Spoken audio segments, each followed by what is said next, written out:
नामदेव जी के माता पिता भगवान विठल के पत्थर की मूर्ति की पूजा करते थे। घर पर एक अलमारी में मूर्ति रखी थी। प्रतिदिन मूर्ति को दूध का भोग लगाया जाता था। एक कटोरे में दूध गर्म करके मीठा मिलाकर पीने योग्य करके कुछ ठंडा देकर मूर्ति के सामने रख देते थे। आगे पर्दा कर देते थे जो अलमारी पर रखा हुआ था। कुछ देर पश्चात उसे उठाकर अन्य दूध में डालकर प्रसाद बनाकर सब पीते थे। नामदेव जी केवल 12 वर्ष के बच्चे थे। एक दिन माता पिता को किसी कार्यवश दूर अन्य गांव में जाना पड़ा। अपने पुत्र नामदेव से कहा कि पुत्र, हम 1 सप्ताह के लिए अन्य गांव में जा रहे हैं।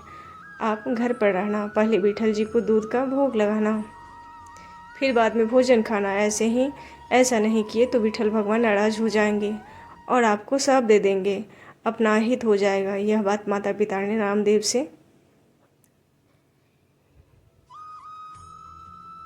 जोर देकर कहा और कई बार ये बात दोहराई और यात्रा पर चले गए। नामदेव जी ने जब सुबह उठकर स्नान करके स्वच्छ वस्त्र पहनकर दूध का कटोरा भरकर भगवान की मूर्ति के सामने रख दिया और दूध पीने की प्रार्थना की। मूर्ति ने दूध नहीं पिया। भक्त ने भी भोजन तक नहीं खाया। 3 दिन बीत गए। प्रतिदिन इसी प्रकार दूध मूर्ति के आगे रखते और विनय करते कि हे विठल भगवान, दूध पी लो, आज आपका सेवादार मर जाएगा, क्योंकि और अधिक भूख सहन करने का मेरे वश में नहीं है। माता पिता नाराज होंगे। भगवान, मेरी गलती क्षमा करो। मुझसे अवश्य कोई गलती हुई है जिस कारण से आप दूध नहीं पी रहे हैं। माता पिताजी से तो आप प्रतिदिन भोग लगाते हैं। नामदेव जी को ज्ञान नहीं था कि माता पिता कुछ देर दूध रखकर भरा कटोरा उठाकर अन्य दूध में डालते थे। वह तो यही मानता था कि विठल जी प्रतिदिन दूध पीते थे। चौथे दिन बेहाल बालक ने दूध गर्म किया और दूध मूर्ति के पास रखा और कमजोरी के कारण चक्कर खाकर गिर गया।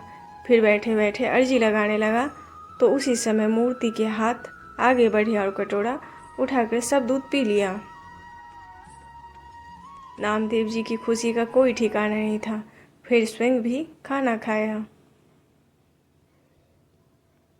दूध पिया। फिर तो प्रतिदिन विठल भगवान जी दूध पीने लगे।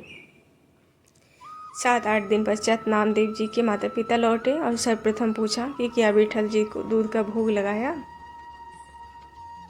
नामदेव जी ने कहा कि माता पिताजी, भगवान ने 3 दिन तो दूध नहीं पिया। मेरे से पता नहीं क्या गलती हुई, मैंने भी खाना नहीं खाया। चौथे दिन भगवान ने मेरी गलती क्षमा की। तब सुबह दूध पिया, तब मैंने भी खाना खाया। यह बात सारे गांव में आग की तरह फैल गई और किसी को विश्वास नहीं हो रहा था। बात पंचों के पास पहुंच गई कि नामदेव का पिता झूठ कह रहा है। मेरे पुत्र नामदेव ने पत्थर की मूर्ति को दूध पिलाया। पंचायत हुई। नामदेव तथा उनके पिता को पंचायत में बुलाया गया और कहा कि क्या यह सच है कि नामदेव ने विठल भगवान की मूर्ति को दूध पिलाया था। पिता ने कहा कि हाँ, हमारे सामने पिलाया था। पंचों ने कहा कि यह भगवान विठल जी की मूर्ति रखी है, यह दूध का कटोरा रखा है, हमारे सामने नामदेव दूध पिलाए तो मानेंगे, अन्यथा आपको सब परिवार गांव छोड़कर जाना होगा। नामदेव जी ने कटोरा उठाया और भगवान विठल की मूर्ति के सामने रख दिया। उसी कटोरा को विठल जी ने हाथों में पकड़ा और सब दूध पी लिए।